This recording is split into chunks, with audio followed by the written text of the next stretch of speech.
തീർച്ചയായും ഇവരുമായി ബന്ധപ്പെട്ട ആളുകൾ, അതായത് ഇതിൽ മാത്യു കൊല്ലപ്പള്ളി തന്നെയാണ് ഇത്തരത്തിലൊരു ഫേസ്ബുക്ക് പോസ്റ്റ് ഈ സംഭവം നടത്തുന്നതിന് തൊട്ട് പുറകെ ഇട്ടത്. അതായത് ഇനിയും ഇടുക്കിയിൽ കാലുകുത്തിയാൽ അടി മേടിക്കും, കൈകാര്യം ചെയ്യും എന്നുള്ള രീതിയിൽ ഒരു പ്രകോപനപരമായ ഒരു പോസ്റ്റ് ഇട്ടിരുന്നു. തുടർന്ന് മണിക്കൂറുകൾക്കകം അത് ഡിലീറ്റ് ചെയ്തിരുന്നു. ഈ പോസ്റ്റാണ് നിർണായകമായതെന്നാണ് അന്വേഷണ സംഘവും പറയുന്നത്.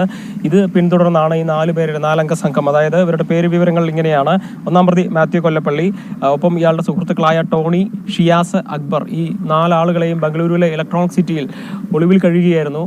അവരവിടെ നിന്നാണ് ഈ രഹസ്യ വിവരത്തെ തുടർന്ന് ഒപ്പം ഈ ഫോൺ ഉൾപ്പെടെയുള്ളവ ട്രാക്ക് ചെയ്ത് പോലീസ് കണ്ടെത്തിയത്. ഇപ്പോൾ 4 പേരുടെയും അറസ്റ്റ് രേഖപ്പെടുത്തിയിട്ടുണ്ട്. വധശ്രമം ഉൾപ്പെടെയുള്ള വകുപ്പുകൾ ചുമത്തിയിട്ടുണ്ട്. ഇതിൽ മാത്യു കൊല്ലപ്പള്ളിക്ക് ഷാജൻ സ്കറിയുമായുള്ള വിരോധം മൂലമാണ് ഈ അതിക്രമത്തിന് മുതിർന്നതെന്നാണ് ഇപ്പോൾ പ്രാഥമികമായി ഇവർ പോലീസിനോട് സമ്മതിച്ചത്. ഇന്നിപ്പോൾ വിശദമായി തന്നെ ചോദ്യം ചെയ്യും. ബംഗളൂരിൽ നിന്ന് എത്തിച്ച് ഇനി ബാക്കി നടപടികളിലേക്ക് കടക്കണം. അറസ്റ്റ് രേഖപ്പെടുത്തിയിട്ടുണ്ടെങ്കിലും ഇനി വിശദമായ ഒരു ചോദ്യം ചെയ്യലുണ്ട്. തുടർന്ന് കോടതിയിൽ ഹാജരാക്കി പ്രതികളെ വീണ്ടും കസ്റ്റഡിയിൽ വാങ്ങുമെന്നാണ് നമുക്ക് മനസ്സിലാക്കുന്നത്. ഏതായാലും വളരെ പെട്ടെന്ന് തന്നെ പ്രതികളെ പിടികൂടി എന്നുള്ളത് ഒരു ആശ്വാസമാണ്. പക്ഷേ ആരെയും റോഡിലിട്ട് കൈകാര്യം ചെയ്യും എന്നുള്ളതിന്റെ ഏറ്റവും ഒടുവിലത്തെ ഒരു ഉദാഹരണമാണ് തൊടുപുഴയിൽ ഈ ഒരു സംഭവം നടന്നത്.